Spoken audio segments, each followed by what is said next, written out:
Oi! E agora a gente vai iniciar um bloco da disciplina, tá? Onde a gente vai falar especificamente por alguns grupos de micro-organismos. Então, a gente vai iniciar falando hoje sobre os gram-negativos e como é que eu posso ter uma toxi-infecção.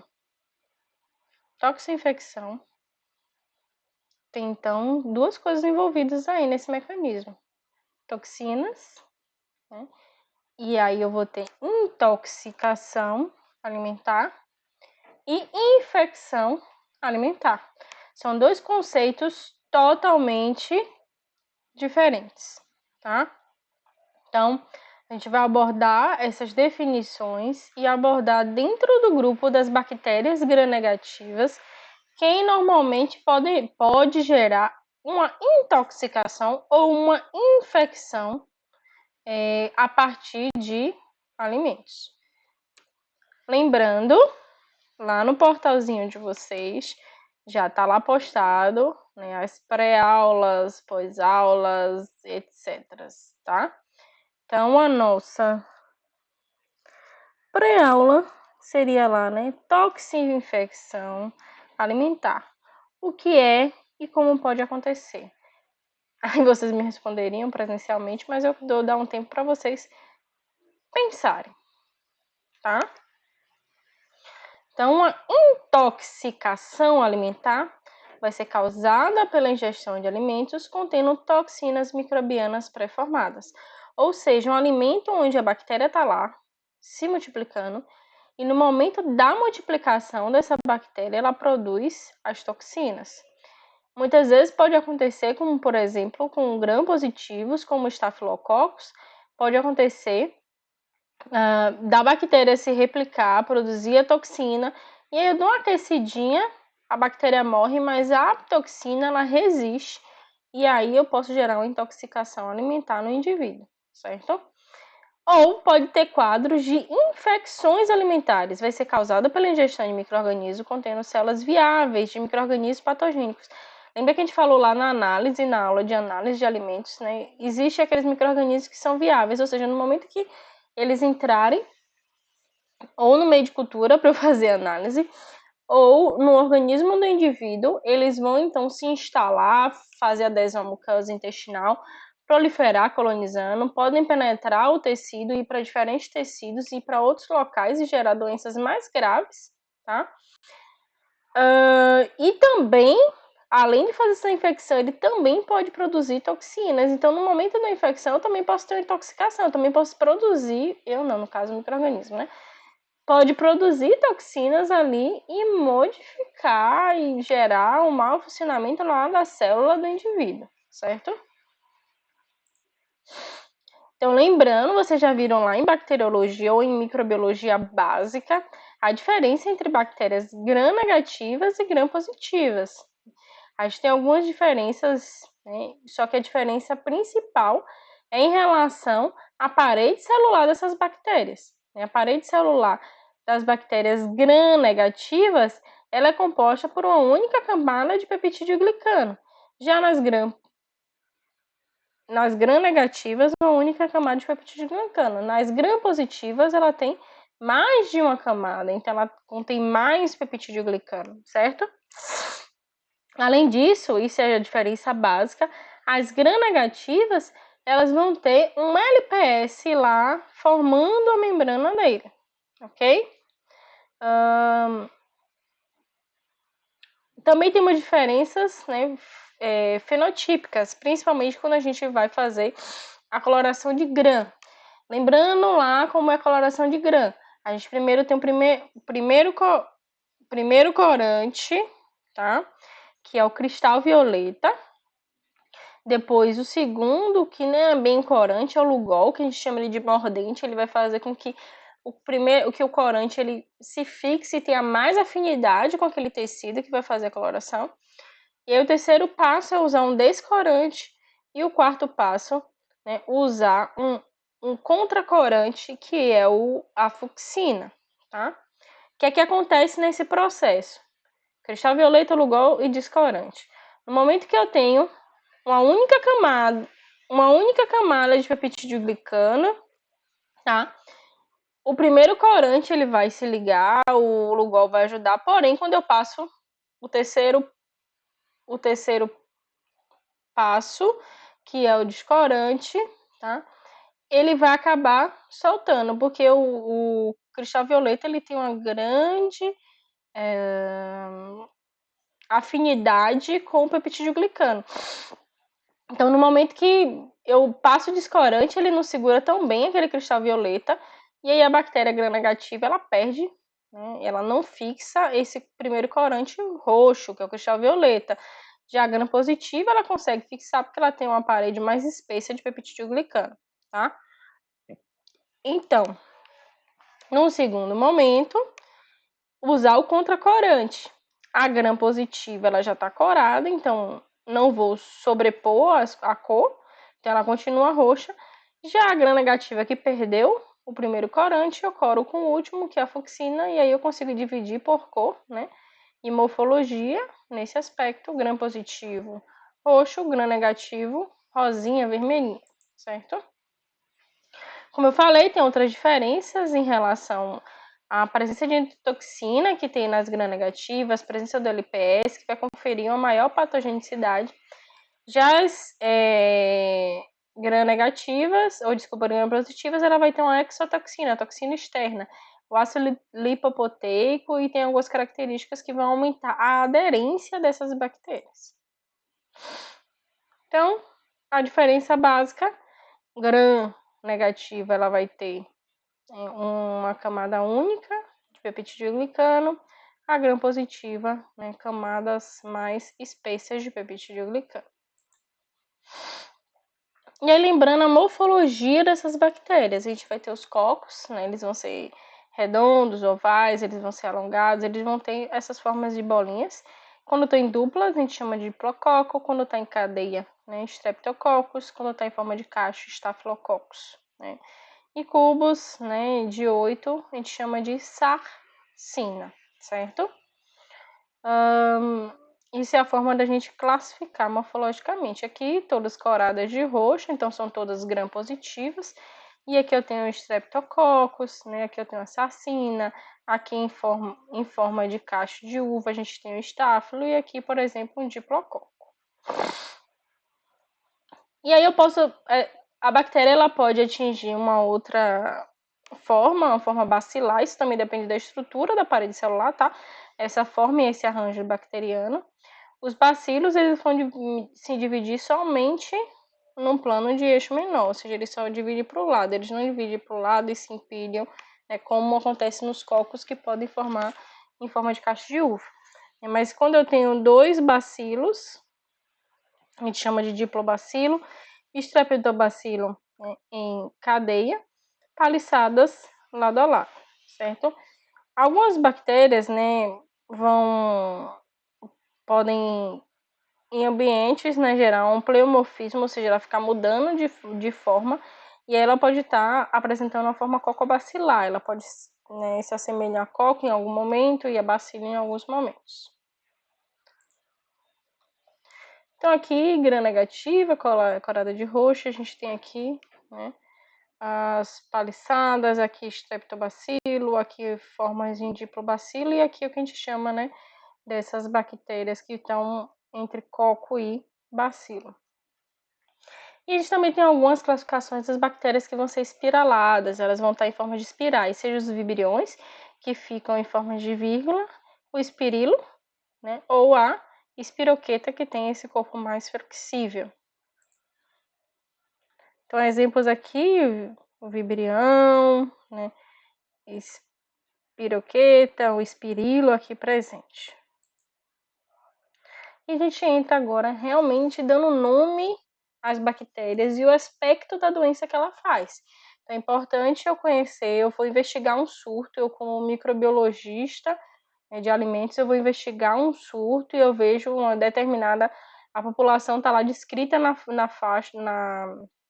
ficha, desculpa, aqueles aspectos, e aí eu tenho que saber associar para poder direcionar, porque vocês aprenderam na aula passada, porque depende do micro-organismo para eu poder fazer análise, certo?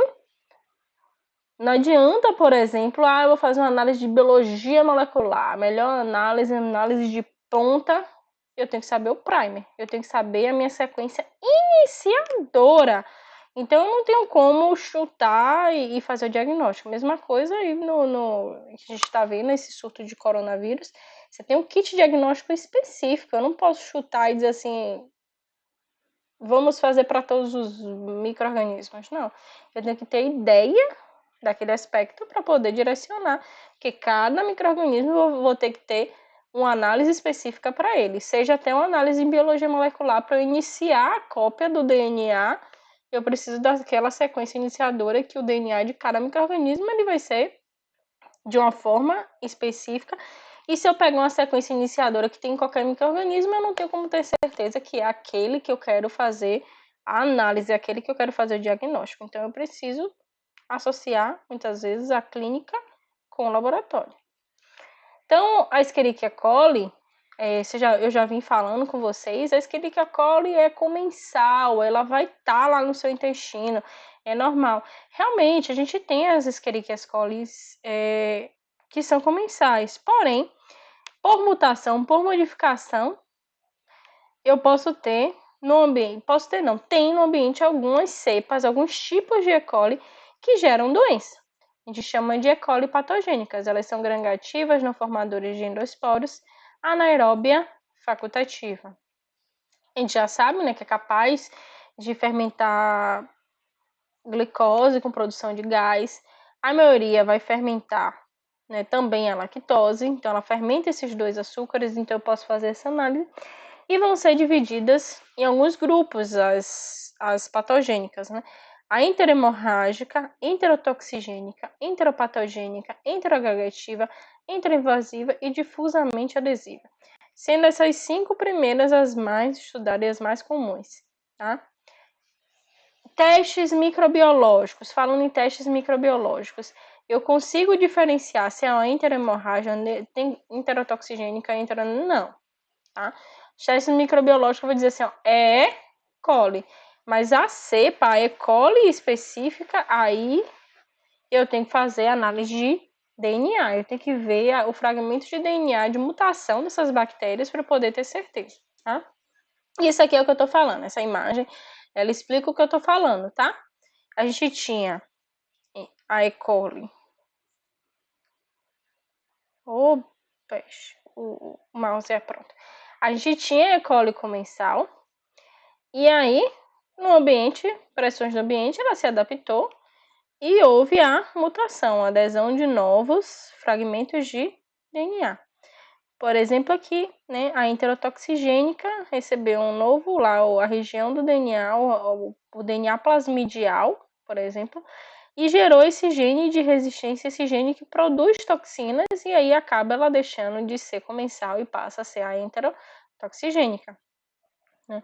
A mesma coisa da enteropatogênica, receber esse plasmídio, esse DNA acessório que conferiu, né, a produção e adesão e gerar todos os sintomas que a enteropatogênica sofre. Né? Mesma coisa da enteromorrágica, assim como a enteroinvasiva, né, e a uropatogênica, certo? Então, houve modificação na estrutura do DNA, ela recebeu esse plasmídio, esse fragmento de DNA que conferia resistência, que conferia produção de proteínas como toxinas ou adesão ao intestino, fazendo com que ela deixasse de ser comensal e ser patogênica. Então, no nosso ambiente, a gente tem diferentes E. colis. E. coli do bem, né, que é E. coli comensal, e as E. colis, né, que podem gerar doenças, tá? Quando eu falo dessas cepas, elas são classificadas por esses nomes a partir do tipo de doença que ela faz, tá? Então, por exemplo, a enterohemorrágica, o nome já diz, enterohemorrágica. Ela vai gerar uma diarreia sanguinolenta com inflamação intestinal e pode gerar o que é pior, a síndrome hemolítica urêmica, tá? Eu vou tentar dar um zoom aqui para vocês conseguirem visualizar melhor esse quadro aqui. Tá vendo aqui? Tá?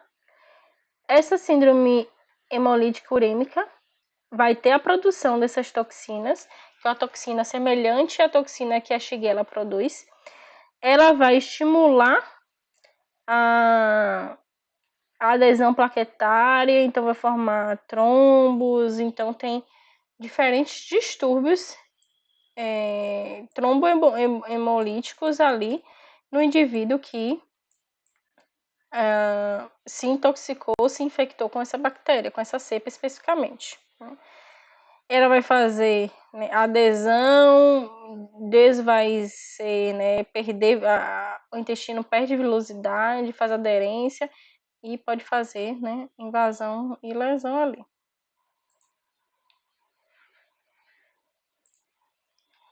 A enterotoxigênica, o nome diz, ela vai produzir algumas toxinas extremamente graves, E o indivíduo ele vai desenvolver a diarreia dos viajantes ou diarreia aquosa e pode ter quadros febris. Ele vai produzir, então, essas toxinas, ela não vai fazer modificação das velocidades, mas essas toxinas, elas trazem distúrbios hidroeletrolíticos, faz com que a célula expulse o cloro, expulse água, e no momento que eu expulso sais, como sais de cloro, o cloreto ali, o indivíduo ele também, por consequência, perde água. Então, já faz o estímulo de perda de sais, como a perda do sódio, a perda do cloro, e o indivíduo também vai perder água nesse sistema, tá? No momento que ele está estimulando a perda de água e também no momento que ele perde sais, lembrando lá da osmose. Então, se tem mais sais fora da célula, mais água sai. Então, o indivíduo ele desidrata, faz diarreia, diminui a absorção. E essas toxinas são toxinas termoestáveis e termossensíveis. Você tem dois tipos de toxina. E as termoestáveis, ou seja, dependendo da temperatura, temperaturas altas, elas não conseguem inativar, desnaturar essa proteína, essa toxina. O nome já diz, enteroagregativa. Ela vai fazer empilhamentos lá entre as vilosidades, gerando então malnutrição, retardamento da absorção de nutrientes, pode gerar diarreia ou não, dependendo do tempo, e aí vão ficar se enfileirando e bloqueando a absorção de nutrientes e gerando possivelmente uma diarreia. Vai poder produzir toxinas termoestáveis e toxinas hemolíticas também. A enteropatogênica pode gerar uma diarreia aquosa com muco, presença de vômitos, e essa enteropatogênica, a bactéria que infectou o indivíduo, o que é que ela faz? Ela vai fazer uma modificação nas vilosidades intestinais, onde vai haver a formação de um pedestal. Ela modifica a velocidade e ela fica mais superior, fazendo com que todos os nutrientes, tudo que está ali presente, ela absorva com mais facilmente, o indivíduo reduz a sua capacidade de absorção lá no intestino. Por que eu estou batendo nisso? Vocês aprenderam lá nas morfos que a célula intestinal ela é dessa forma para poder ir facilitando a absorção. No momento que eu vou modificando as velocidades ou retiro as velocidades, os nutrientes eles vão passando mais rápido, mais direto, e eu diminuo a questão de absorção ali do indivíduo. E a enteroinvasiva, o nome já diz, ela vai fazer uma invasão. Ela tem presença de algumas proteínas, onde ela vai fazer quebra dessas ligações células a células, ela consegue invadir os fosfolipídios ali presentes. E de forma ativa podem invadir célula lado a lado, de forma lateral. Isso é semelhante também à infecção pela bactéria Shigella. Quais são as medidas de controle para eu poder evitar o crescimento dessas bactérias? Tratamento térmico, prevenção de contaminação cruzada, boas práticas de higiene pessoal, higiene dos trabalhadores, higiene dos manipuladores. Lembra o que seria uma contaminação cruzada? A tábua que cortei a carne, a faca que eu cortei alguma outra coisa que é contaminada, eu abri a víscera, retirei as vísceras do animal, aquilo ali pode gerar com a mesma faca eu posso ter contato ali e gerar uma contaminação cruzada. Tratamento de água e esgoto, água tratada, água mineral, né, sendo utilizada para poder fazer os alimentos, tá? O esgoto tratado também longe da rede de águas também. Importante, por exemplo, né, quando eu falo dessa síndrome aqui, você pode gerar altos anticorpos. Essa síndrome urêmica pode fazer ele gerar uma lesão renal, pode ser grave. E todas essas bactérias, essas E. coli, elas crescem muito bem, né, e se adaptam muito bem à carne moída. Então, cuidado com os hambúrgueres, né, e onde vocês comem, né, que pode gerar esse tipo de contaminação com esse tipo de bactéria. A salmonela, né, essa daí todo mundo sempre ouve falar, fala de ovo, todo mundo lembra de salmonela, fala de frango, todo mundo lembra de salmonela, né? É uma das bactérias, né, gera alta morbidade ou mortalidade, perda econômica, contaminação por salmonela, né, você joga fora. É uma gram-negativa, anaeróbia facultativa, não forma endoesporo, bastonetes curtos. Ela tem flagelos peritríqueos, aquela bactéria que ela vai ter flagelo em toda a célula bacteriana. Então, aqui a célula bacteriana ela é recoberta de flagelos. Fermentam glicose, produz, né, o H2S, gás, né, e normalmente a contaminação é em produtos como carne, produtos lácteos, frutas, vegetais, ovos, né? E aqui, os flagelos peritríqueos, a salmonela como gram-negativa, que esses flagelos que eu tô falando, peritríqueo aqui presente. E a patogênese, normalmente, ela vai gerar as gastroenterites, né? Ou salmonella enterititis ou salmonella typhi. E a doença sistêmica invasiva, o indivíduo vai gerar diarreia, náuseas, dor abdominal, febre, calafrios, vômitos, né? E de 20 a 10 elevado a sexta, você pode ter uma doença. Então, ou seja, 20 bactériazinhas.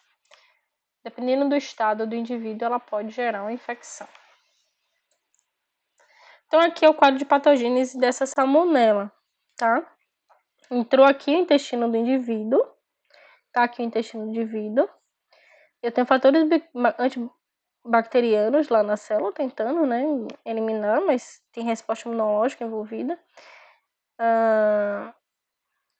E aí a bactéria ela consegue invadir essa região.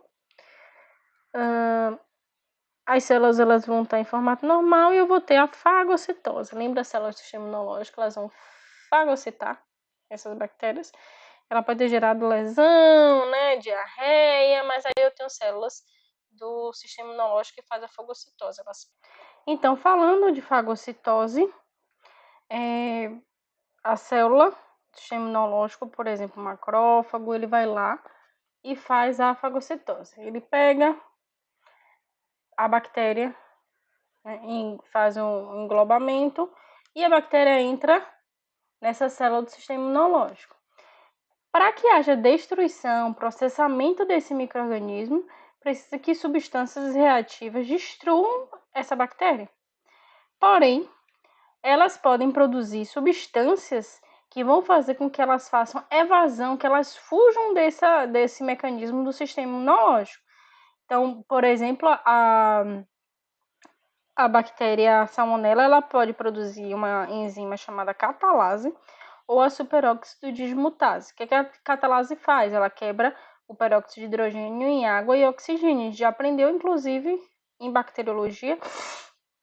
E na aula passada, quando eu falei de diagnóstico, né, falando sobre a avaliação dessa enzima em estafilococos. Então, a salmonella ela pode produzir essa enzima que quebra o peróxido de hidrogênio que poderia ser produzido para destruir a salmonella.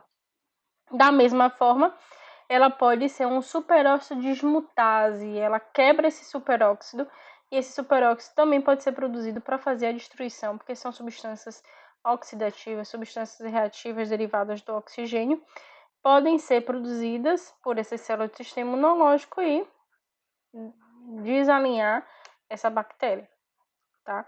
E aí, quando ela tem essas enzimas, ela bloqueia essa atividade e acaba ela sobrevivendo dentro desse macrófago.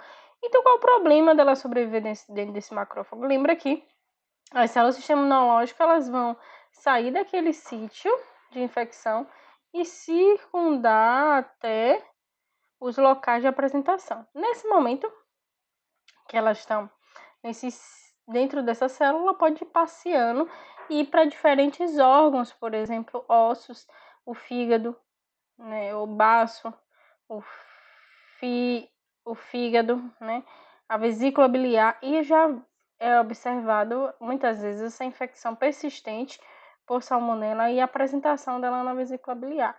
Mas era só uma diarreia? Não era só uma diarreia?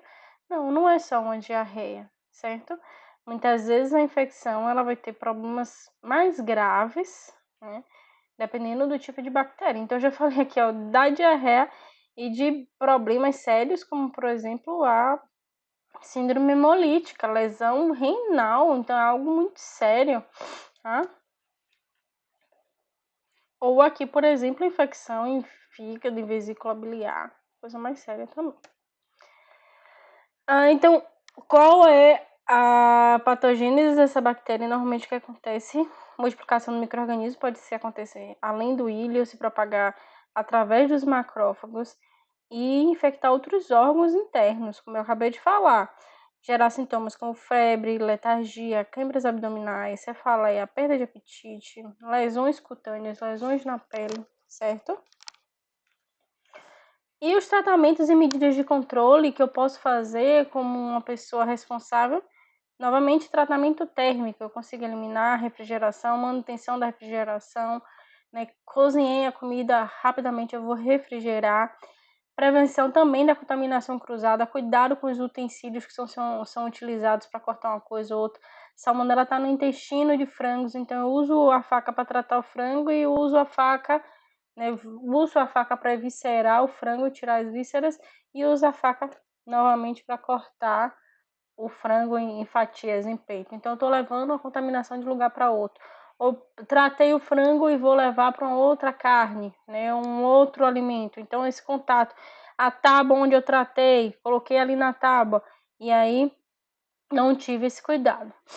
Boas práticas de higiene pessoal, né, principalmente o trabalhador com diarreia, o trabalhador doente, ele pode estar levando, se ele não tiver boas práticas de higiene. Novamente a gente está num momento de tensão, que as práticas de higiene são extremamente importantes.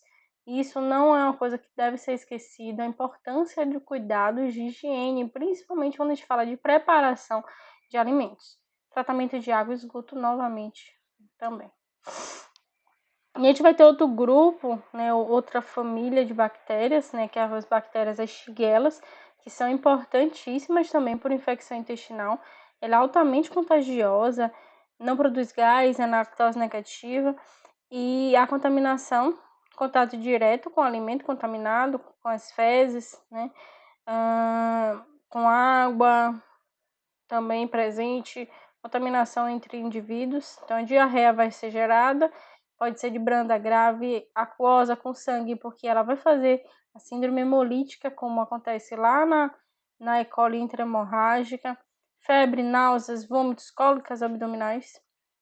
E aí essa Shigella, ela faz dois processos semelhantes a duas cepas diferentes da E. coli, tá? Ela vai ser invasiva, ela consegue, né, invadir as células do intestino e fazer, né, propagação entre essas células. Gera intensa inflamação e também pode gerar essa cigatoxina que faz a síndrome hemolítica. Então, ela pode, das duas formas, gerar distúrbios no indivíduo, fazendo modificação das velocidades, invasão célula a célula e também na produção da sua toxina que gera a síndrome hemolítica, tá?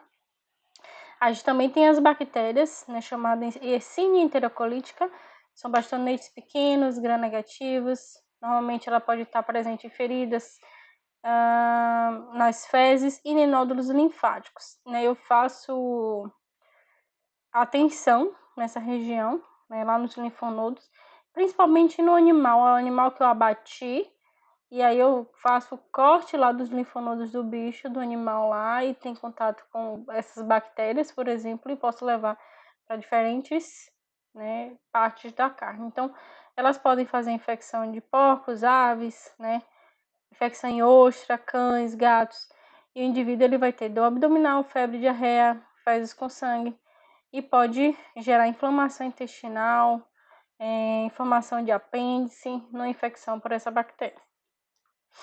A gente também tem as campylobacterias, né? Campylobacter jejuni, Campylobacter lari, gram-negativa, microaerófila, o que vai depender da cepa. A gente vai lembrar lá na primeira aula de microbiologia de alimentos que a gente falou sobre essas microaerófilos, aeróbios, anaeróbias, né?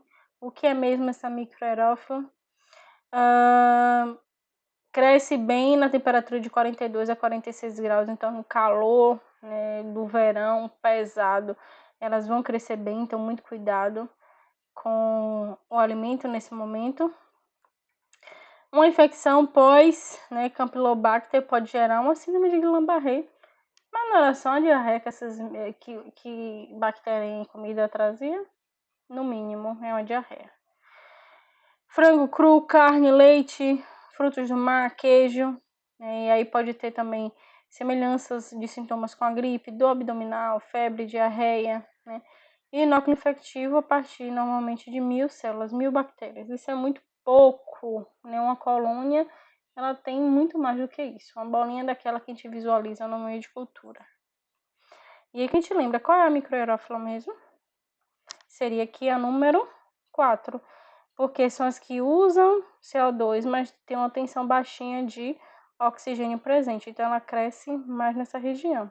Aqui, o meio de cultura com o crescimento de uma bactéria microaerófila, certo? Para lembrar o termo.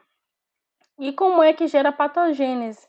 Vai gerar danos à mucosa, com redução da capacidade de absorção intestinal, por isso que tem também diarreia muito profunda.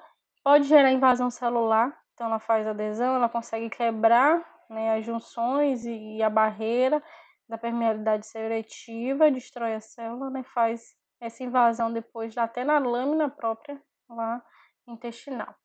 Produz a enzima catalase, né, que vai bloquear a resposta imunológica, gera muita inflamação na região e também produz algumas endotoxinas que são termosensíveis. Então, com a temperatura consegue diminuir. E uma toxina que vai conseguir fazer distensão do citoesqueleto da célula, por isso que ela consegue ir quebrando e invadindo célula a célula, tá? E aí, para lembrar o que é essa síndrome de Guillain-Barré, né? Pós-infecção, a gente pode ter um mecanismo de mimetismo,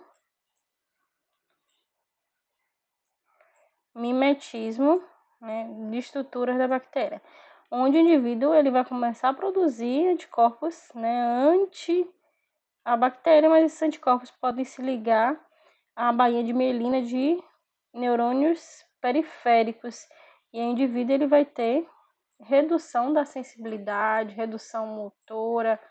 Então, são quadros sérios. A gente vê isso muito na infecção atualmente por chikungunya, mas essa bactéria, né, antes do surto de chikungunya, ela já estava atrelada à infecção em alimentos, contaminação em alimentos e infecção via alimentar, certo?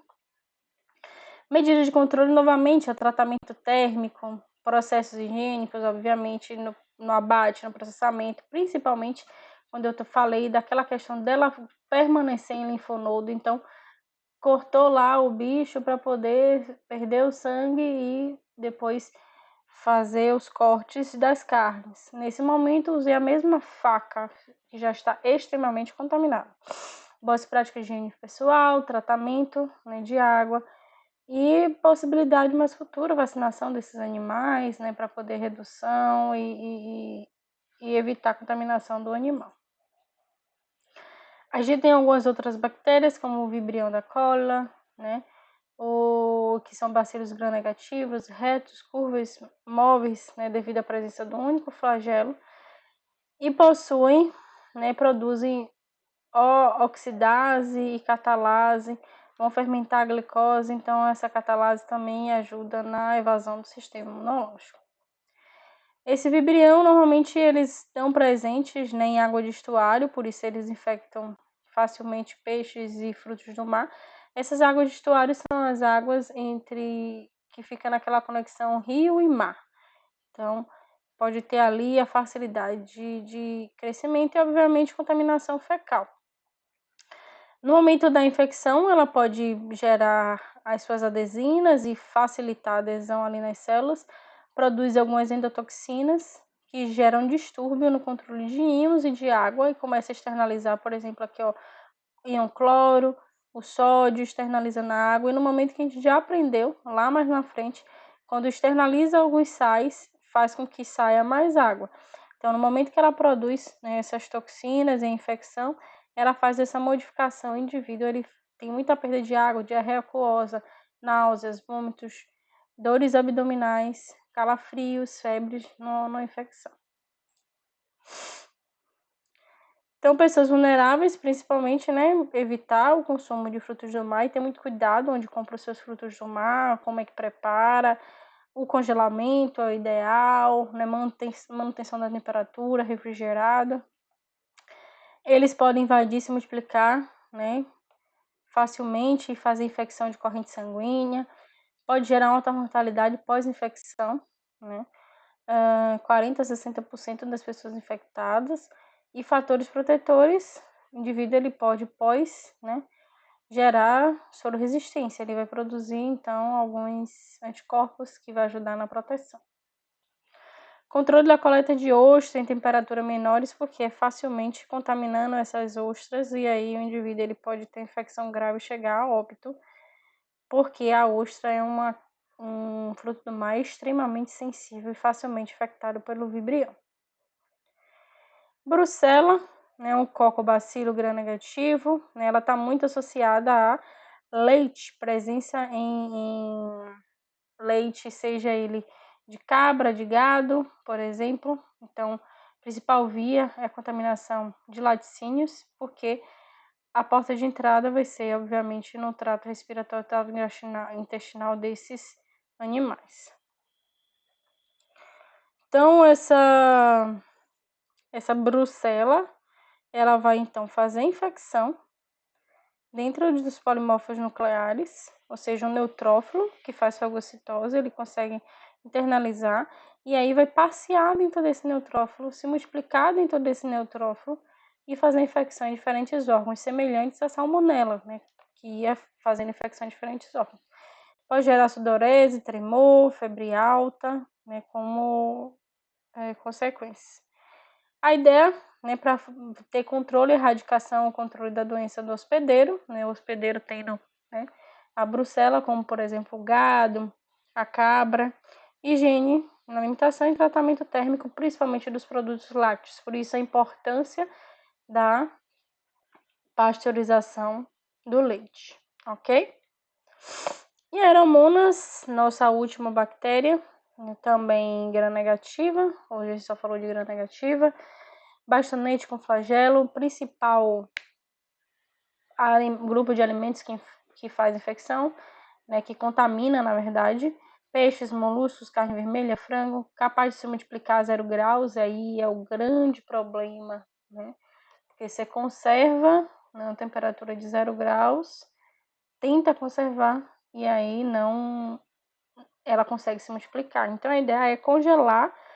A temperatura de refrigerador, de congelamento, é menos 20, né? Então, se eu deixar menos 20, eu consigo, né, bloquear a multiplicação dessa bactéria. Ingestão de alimentos contaminados e feridas é a principal, né, via de contaminação, gastroenterite, né, pode gerar gastroenterite em indivíduos, né, saudáveis. Indivíduo debilitado pode gerar uma sepse, infecções em diferentes locais. Ela consegue evadir para diferentes locais. O indivíduo ele pode ter diarreia, dor abdominal, náuseas, tremores, dores de cabeça, colite, septicemia. Ok, galera? Então é isso. Até próxima. Eu vou marcar com vocês, né, uma atividade para compor maior nota da nossa parcial. Não lembre de me enviar as pré e pós-aulas. Eu vou mandar uns artigos para vocês, tá? Para a gente marcar um momento de discussão desses artigos, certo? Até mais.